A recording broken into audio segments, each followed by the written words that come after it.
It's time, Cougar Nation. Cougar Tracks.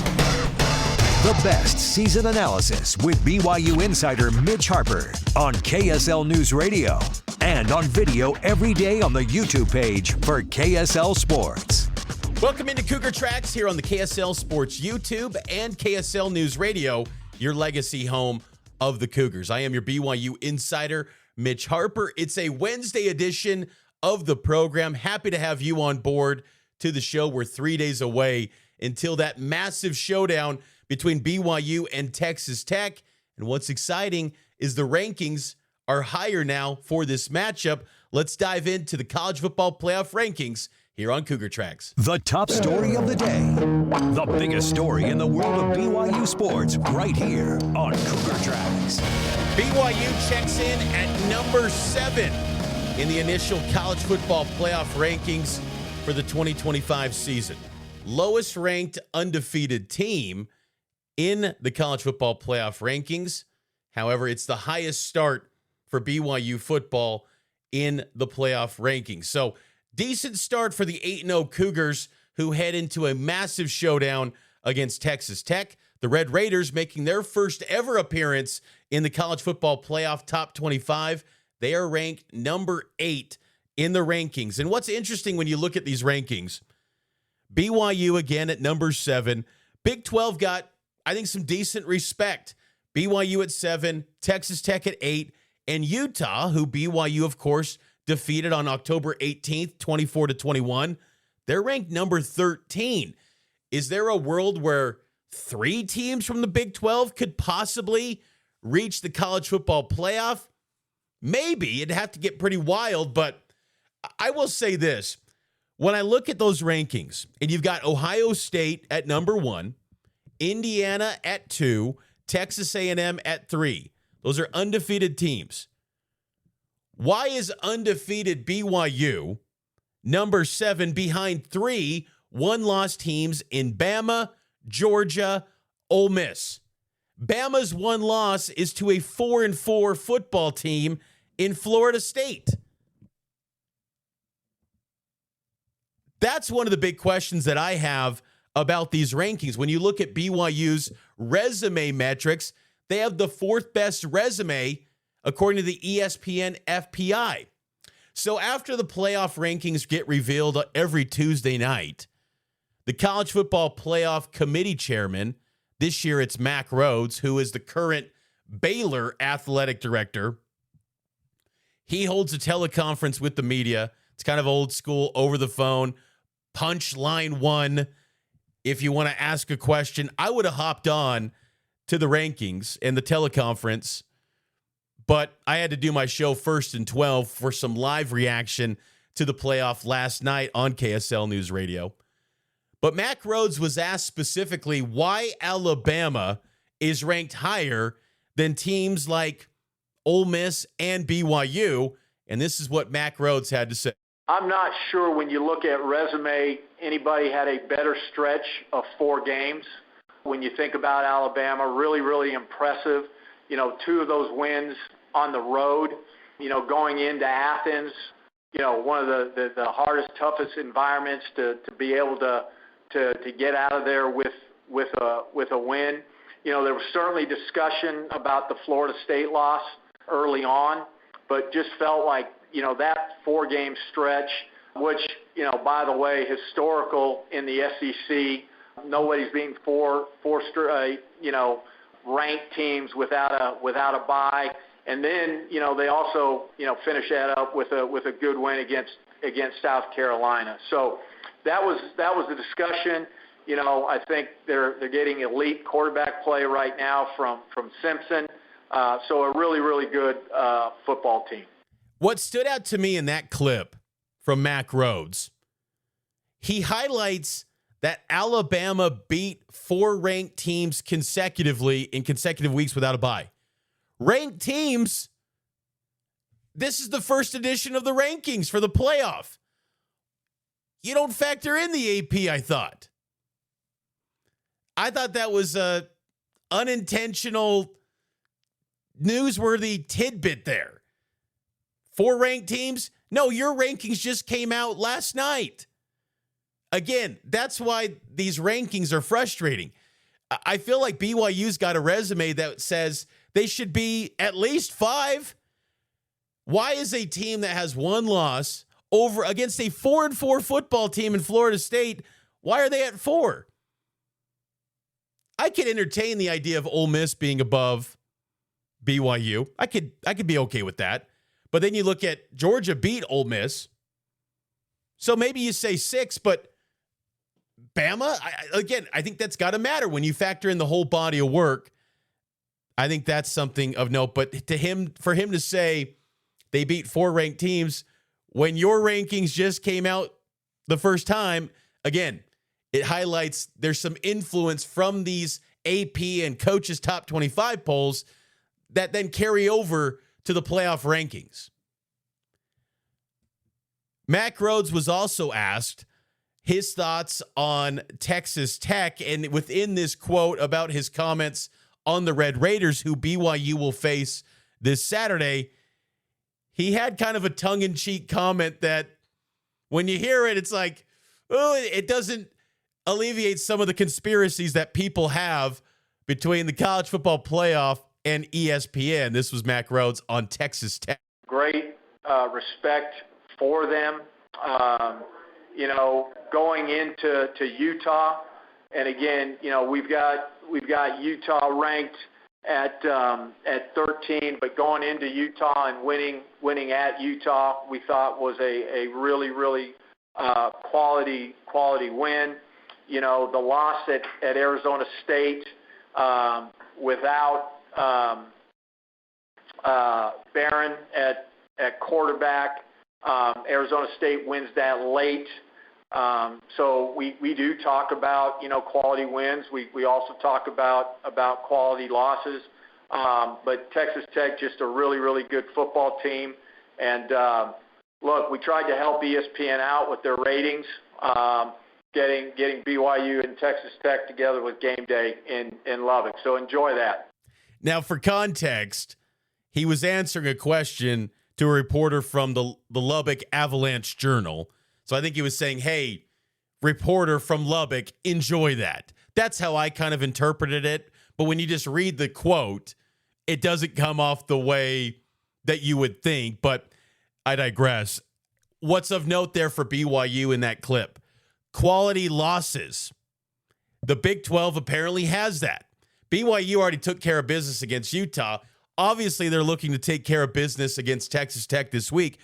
But in the case that if they do lose to Texas Tech, this should be viewed as a quality loss as the playoff committee laid out. And with Utah at 13, there's no way BYU's dropping past 13, I would think, because the resumes are comparable.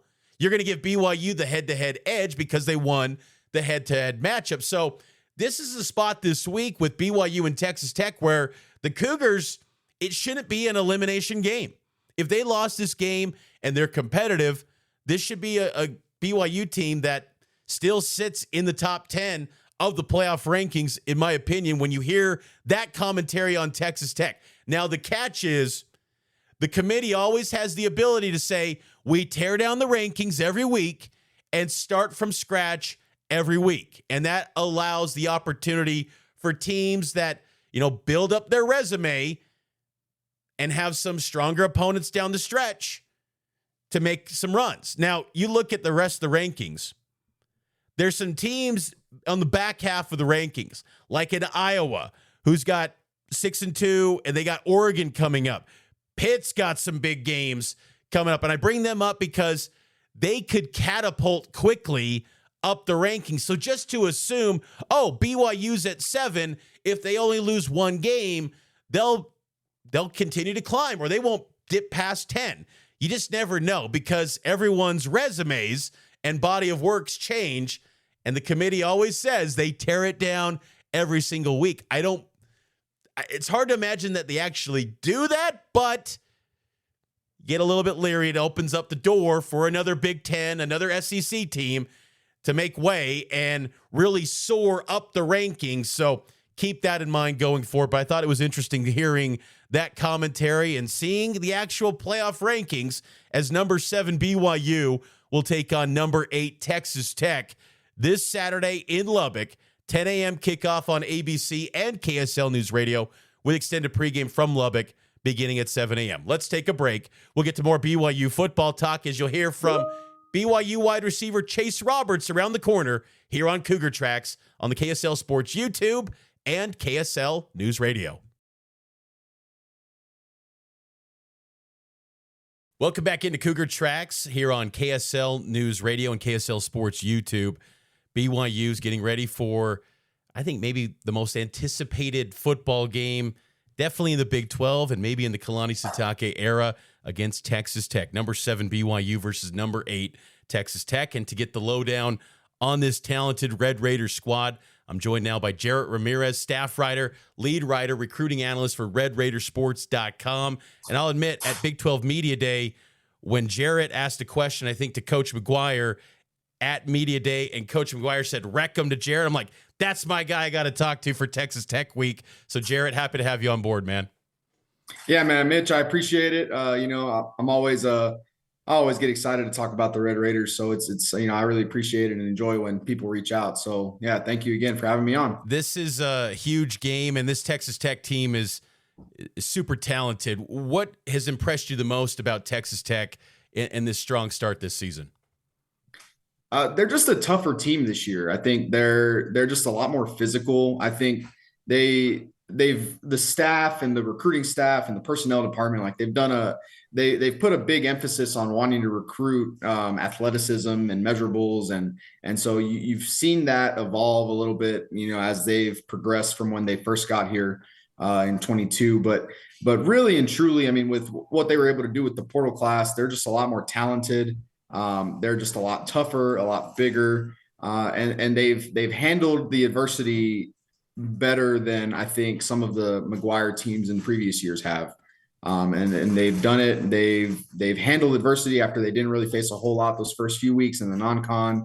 And then they've had it coming their way pretty much all year. So really and truly just a tougher team all around. Talk with Jarrett Ramirez here from RedRaidersports.com, part of On3 and the Rivals Network.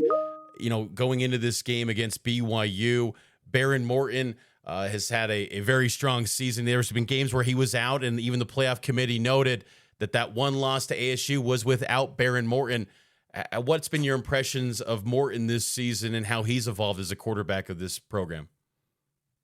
The offense just looks a lot different when he's out there versus when he's not. I think what he's able to do is, I think he's a lot stronger at reading defenses. I think that is his team. I mean, he's been around. This is his 5th year now, and he's pretty much been the starter the last 3. And so you've seen every year kind of more and more how the guys around him have bought in. I think Joey and their staff really believed in Barron, and that's why they didn't really choose to go and heavily pursue a portal quarterback. Because, I mean, there were some doubts. He didn't practice in the spring. So, I mean, they could have went and got somebody, but I think there's just a strong trust in him and what he's able to do, his veteran leadership. And like I said, I think he's able to read defenses a lot better than maybe a guy like the backup Will Hammond had. And so he doesn't offer the dynamic necessarily of the QB run game like Hammond did. But what you get with Morton is, I think it's just a much smoother operation. I think there's a lot more trust when he's on the field, and that offense just operates a lot better when he is. Yeah, I saw Morton too on social media delivering donuts to Raiderville. The students have been lined up since Sunday night, Monday. That's Raiderville's loading up. It is, and I haven't seen it personally, but then also it just hasn't happened any time recently that I can think of. I think the most recent that it happened for a football game, it'd probably have to go back to that 2008 game versus Texas. There have been campouts for like basketball games, like when Chris Beard came back a few years ago. That was a major one, and then like the Kentucky game a couple years before that. But I mean, yeah, like you said, these people have been out there since I think it was Sunday night. Yeah, like you said. So you throw all your responsibilities out the window and go hang out outside the football facility for a week, and that's a time where people can go and hang out, and they're making probably some of the best memories of their college time right there in Raiderville. So, I mean, it's been crazy to see how many have showed up this early. But it's kind of like a domino effect, or, you see one person do it. Now it's like, oh, now I got to go get in line. And so you're seeing steadily just more and more tents pop up in that area. No question. And a guy that's probably created a lot of memories for Red Raider fans this season and in his career is Jacob Rodriguez, who Joey McGuire making a case to get the Heisman, that 2 forced fumbles last week against Kansas State. What makes him so impactful for this defense? I think his natural instincts just make him the perfect leader for this defense. I think it's helped him evolve every year that he's played linebacker. And I don't know if you're aware or not, and I think more people are starting to become privy to this, but I mean, when he started at Tech, he was a transfer quarterback from Virginia. He's from Wichita Falls here in Texas, goes to Virginia. They bring him in. They tell him, hey, we don't have a scholarship for you. But if you want to play here, you got to play defense. So he plays linebacker. And you could tell early on, he was a backup that first year in 2022. But even when he'd come in the game, he'd always have a nose for the ball. He'd always be where the play is, and it just never failed. He was a guy that just consistently in his backup reps was someone they could count on. And then the next year in 23, he has a foot injury in the first game of the year. And so they were able to redshirt him that year, which is why he's playing this year. And there were some rumors and some talks last year, maybe of him, his stock was not super high, but it was high enough where I think he could have had a shot in the NFL last year if he would have gone. But I think, the money was probably right. And I think there's still some unfinished business left on the table there. So he was one of the first guys, I believe, that announced he was coming back. And for him this year, I mean, he's just an entirely different monster than what he was even last year. He was really good last year. And probably would have won Big 12 Defensive Player of the Year last year had it not been for Travis Hunter. And I mean, nobody's going to win it over that guy last year, right? So for Rodriguez this year, I mean, he's the perfect leader for that defense, and it's stayed the same every year. He's just always where the ball is. David Bailey and Romello Height, do you think they end up being first-round NFL draft picks, and have they lived up to everything, the expectations that were placed on them when they arrived? Bailey's got to be a surefire first rounder. I don't think there's really any debating that. I don't know exactly where Romello Height is kind of being mocked or being projected, but those two guys, because you got to think, I mean, they went and got Mello in December, and so they were gonna run that D line with Romello Height on one edge and then a returner on the other. And so already the way that defensive line was shaping out with Height and Lee Hunter and Skylar Gill-Howard, like that, already those 3 additions alone made it, that's a dramatic increase in talent you have in that group. And then David Bailey just kind of falls in their lap in March or April or whenever that was, all that stuff happened with Stanford. And so that turns that defensive line just into a juggernaut. And so with those 4, and then specifically like you're asking about the 2 edge rushers, I mean, they've lived up to their billing. I think David Bailey leads FBS in sacks right now. And it's just impossible to block all 4 of them. And I know Skylar Howard's hurt, but AJ Holmes he's stepped up, and it puts offensive lines in such a bind, especially with how quick and how powerful David Bailey is. Romello Height is a great speed rusher. So those 2, their skill sets really play off of each other. And so, yeah, I mean, they've lived up to expectations 1,000%. Yeah, 17.5 sacks between the 2 of them. It's been quite the sight to see, to watch those guys operate. I'm curious, Jarrett, again, talk with Jarrett Ramirez of Red Raider Sports, part of the On3 and Rivals Network. If there's an area maybe of concern that you have to see how Texas Tech matches up against BYU, what is it? I think the area of that defense where they've gotten burned a bit is with the secondary. I think we've seen some inconsistencies with the secondary. Arizona State took advantage of it. I think Kansas did for a little bit, and Kansas kind of made that one interesting there towards the end of the first half of that game. Because if by some stretch of the imagination, an offensive line is able to withhold pressure, right, and able to give quarterback time to throw, I think we've seen some cracks in the secondary as far as, how long they can last in coverage. They had a good week last week against Kansas State, but there's, the playmakers on that team are pretty limited. So if you're a team that can withstand pressure and make your quarterback or let your quarterback throw the ball, I think there's been some inconsistencies there in that secondary that teams have taken advantage of. Last thing for you, Jarrett. Appreciate the time. Again, BYU, Texas Tech, 11 a.m. Central Time kickoff, 10 a.m. Mountain Time. This is BYU's first visit to Lubbock since 1940. It's been a minute. What can, for the BYU fans that are visiting Jones AT&T Stadium, what can they expect? And what's Lubbock going to be like? What can the Cougar fans expect? I mean, they're coming on the perfect weekend. It really is. I've seen some pretty crazy crowds in my time covering the team, and even before. I think of a game like last year when Colorado came to town. That was a big one with Big Noon. A couple of years before that, Oregon came into Lubbock, and that was a crazy environment. But just the atmosphere of what we're expecting this week with game day, and there's a basketball game on Friday night, and it's an early kick, so people are going to be up and about early, getting to the stadium, getting to the game. This is going to be just an unreal environment, and there have been times where Jones Stadium hasn't lived up to kind of the billing of what they were in the Mike Leach era, and I think you're starting to see that really turn around. It's turned around big this year. Because these people have a team that they can consistently every week they can support. And so they're showing up every week for this team. I think the Tech faithful are going to show up and love on their Red Raiders. So BYU fans, I know they travel well. I know it's a national brand, so they're going to be everywhere on Saturday as well. So what you're really seeing is two really passionate fan bases show up for two really good football teams.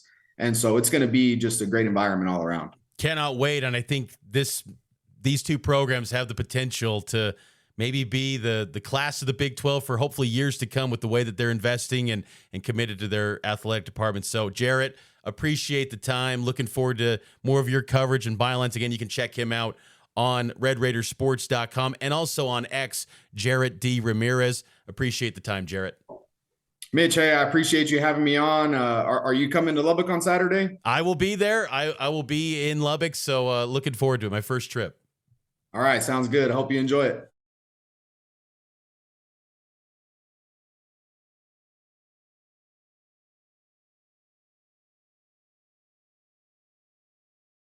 Welcome back into Cougar Tracks here on the KSL Sports YouTube and KSL News Radio. I am your BYU insider, Mitch Harper, and BYU continues preparations for the Texas Tech Red Raiders. It's a huge task.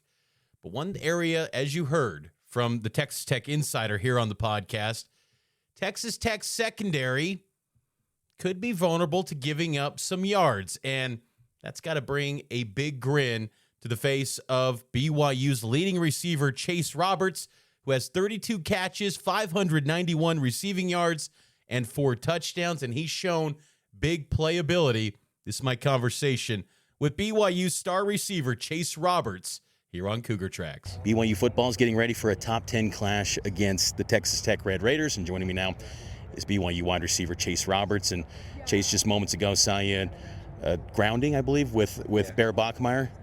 What goes into that? Did Bear get you on board with that? Yeah, it's more of a Skylar Main, Doc Main thing. He has all the starters go out after those that want to get extra work and make sure that we ground, take our shoes off, take our socks off, cut off the tape, and get our joints, everything moving, stretch out a little bit. Me and Bear do a little throwing together after, and that's kind of a routine that we've started and we're going to stick with. Where do you see the benefits by doing that? I think obviously there's the benefits that he talks about, the science behind it, but more mentally being able to just chat and talk together with Bear, get the extra reps in and just get on the same page, chat with each other, talk about life, whatever it is, and then get confident for the game. So I think that's the biggest part, is just the friendship part of it.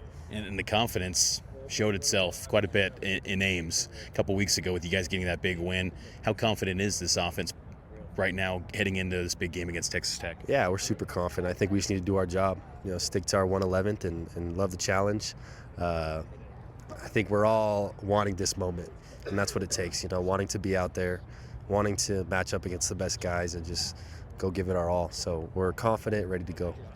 It's kind of, how do you tune out the magnitude of rankings and things like that and just stay dialed into that 111th and owning that portion of the game? Yeah, I think with Big 12 play, like every team's great, so you can't get caught up in the rankings. You just got to go one game at a time and win every game you come up against, and then hopefully play in the Big 12 championship. That's our goal. This is kind of game one of our end of the season playoffs, and we're ready to go and win or go home mentality. So this is a big game, and I think that's how we approach every game, though. So we're just going to do our thing and play our game. Do you feel rested and ready to go for that stretch run coming out of the bye? Oh yeah, it's been awesome. The bye's been great. Been able to rest, throw up the legs, and do a little stretching and yoga and all that jazz. So feel ready to go. Feel fast and free, and just excited to go ball out. What stands out to you about Texas Tech's secondary and this defense as a whole? I mean, it's a great defense. They all have great athletes. So we gotta win our matchups. We gotta block. We gotta do our jobs, and they're just very, very athletic, very disciplined. When you put that together, it's a great defense. So, but that's what we want. We want to show out against a great defense. So, just excited for Saturday. You bring up blocking, and any receiver in this program will talk about that. It's such a key piece, and I think people on the outside would not think wide receivers and blocking, but that's a key aspect of this offense, isn't it? Yeah, you look at all the big plays that happen in the games, big runs by LJ and Bear, and it takes guys blocking in the secondary, the second, third level, doing our jobs, being able to crack down or get that safety that's over top, or cutting off our guy in the corner, not letting him run down the tackle. So we pride ourselves in that, and it's very important when it comes to those big time plays. Were these spots for the game that you're about to have on Saturday what you envisioned when you decided to come back for your senior season? Oh yeah, we knew we were going to be in this situation. At least I did. But we always want to stay just humble, hungry. Inside, I'm confident in our team. We're not going to, say it out on Twitter and tweet it out. But yeah, I knew we would be here. I love our team, and I know that we can win every game, every matchup we face. So we should go do our thing and love our brothers and go get it done. And just how impressed too have you been with a true freshman helping you guys get there?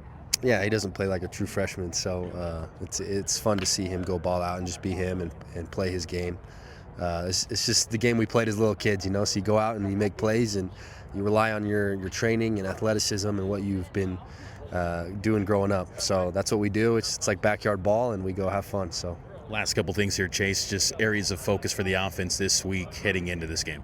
I think just playing with intensity, loving the challenge, doing our job, staying focused, and making contested plays. As receivers, we pride ourselves in that. So that's what we're going to do on a big-time stage, and this is the time. It's time to do it. So we'll get it's a morning game. I know you guys had that last year. It used to be a thing. People on the outside would say, "Oh, day games for BYU," but you guys have had a lot of success with those spots. What do you think of the morning spot as a road team? Did any change up anything for you guys? No, we're just going to go play our game.